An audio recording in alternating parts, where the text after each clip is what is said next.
বিস্ময়কর একটি ঘটনা, যা ভাবতে শরীরে কাঁটা দিয়ে ওঠে, গা ছিনছিন করা অবস্থা।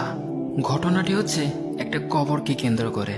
এক তরুণীকে দাফনের জন্য কবর খোঁড়া হলো, কিন্তু পথিমধ্যেই সেখানে কিছু বিষধর সাপ এসে জড়সড় হয়ে গেল। অবস্থা ব্যতিক্রম দেখে সবাই চিন্তিত হয়ে গেল, কি করা যায়। অতঃপর সবার সাথে পরামর্শ করে ওই বিষধর সাপগুলোর উপর তাকে কবর দিয়ে দিল। কবর দেওয়া শেষে মেয়েটার বাবা হঠাৎ নিজের চুল ছিঁড়তে শুরু করলো, আর এটা বলতে লাগলো, আমার মেয়ে নামাজ রোজা সব কিছু করতো, কিন্তু পর্দা করতো না।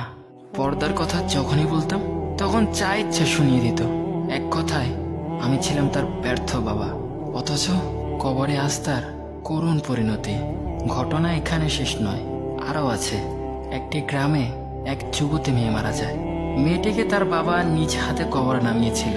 দাফন কাফন শেষ, এরপর সে বাসায় চলে আসে। বাসায় আসার পর হঠাৎ তার মনে পড়ল, মানিব্যাগটা বোধহয় কবরে ফেলে এসেছে, যার মধ্যে ছিল অতি প্রয়োজনীয় কাগজপত্র। তাই তাকে বাধ্য হয়ে আবার কবরে ফিরে যেতে হলো। সে কবরটি খুঁড়তে শুরু করে। মাটি সরানো শেষ, এবার যখন কাঠ সরালো, তিনি জোরে একটা চিৎকার দিয়ে কবর থেকে অনেক দূরে সরে এলো। আশেপাশের মানুষ তার চিৎকার শুনে ছুটে এলো তার কাছে। কি ব্যাপার, আপনি চিৎকার করলেন কেন?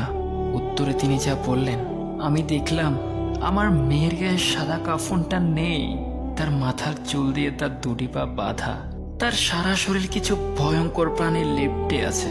পরে খবর নিয়ে জানা গেল মেয়েটার কোনো খারাপ দিক ছিল না, শুধু সে পর্দা করতো না। ও আমার বোনেরা, তোমরা পর্দাকে এত সস্তা মনে করিও না, কারণ কলার গায়ে যতক্ষণ খোসা থাকবে ততক্ষণই সেটার মূল্য থাকবে। আর যদি কেউ খোসা ছাড়িয়ে বিক্রি করে, তখন সেটা কেউ কিনবে না, সেটার উপর মাছি ভনভন করবে। তাই নিজেও বদলে যাও, সমাজকেও বদলে দাও।